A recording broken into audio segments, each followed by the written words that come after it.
A'udzubillahi minasyaitonirrajim. Bismillahirrahmanirrahim. Assalamualaikum warahmatullahi wabarakatuh.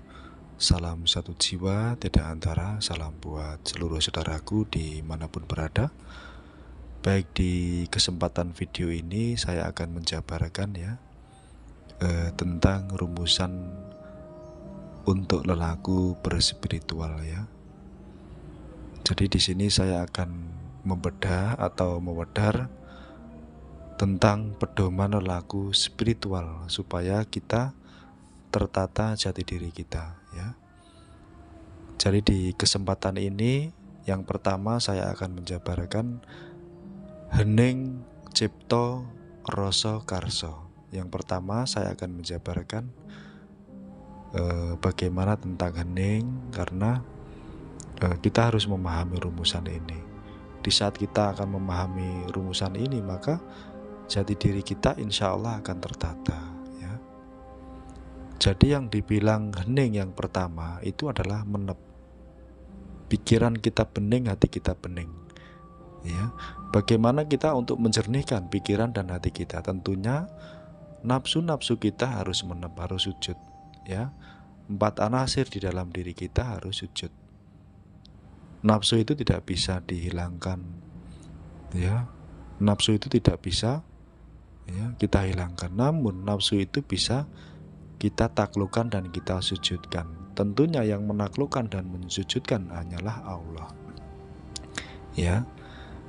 Jadi cara untuk membeningkan ya supaya kita bisa hening ya. Jadi sebelum masuk di keheningan, pikiran kita harus bening, hati kita harus bening.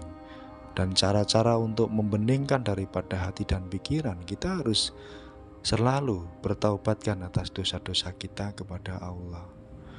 Mungkin pikiran kita selama ini selalu dinaungi dengan pikiran-pikiran negatif dan hati kita selalu kotor, maka bersihkan dengan perbanyak istighfar, dengan sholat taubat, dengan zikir jahar ya. La ilaha illallah ya, gunakan zikir itu ya, pahami laduni zikir itu ya. Waktu kita zikir jahar la ilaha, hanya angkat, pasrahkan sama Allah. Ilallah utuhkan di dalam hati ya.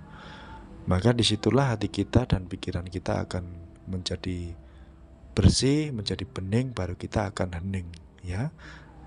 Itu yang tahap pertama ya. Setelah melampaui di tahap hening ya, setelah nafsu itu bisa sujud, bisa lerem, yang kedua adalah cipto. Cipto itu hakikatnya kesadaran kita harus terhubung kepada Sang Pencipta atau Allah ya.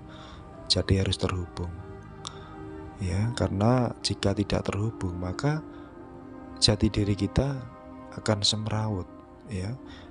Jadi cipta atau Sang Pencipta itu harus terhubung, dan untuk menghubungkan disitulah kita harus memahami kewujudan Allah ya, sadar, dan rasa kita harus manunggal, karena yang bisa terhubung dengan Sang Pencipta adalah rasa.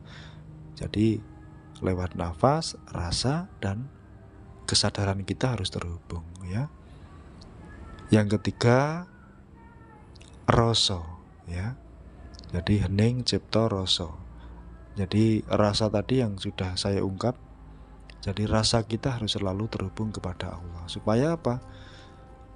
Rasa itu hidup ya. Rasa sejati yang di dalam itu hidup.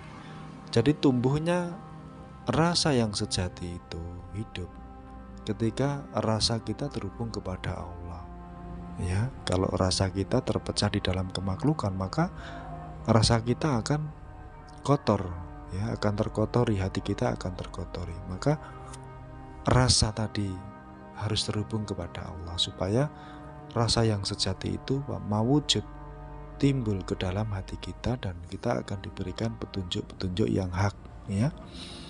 Setelah rasa karso atau kehendak, disitulah kita hanya pasrah kepada kehendak. Disitulah Allah akan memperjalankan sesuai makom-makom hambanya ya.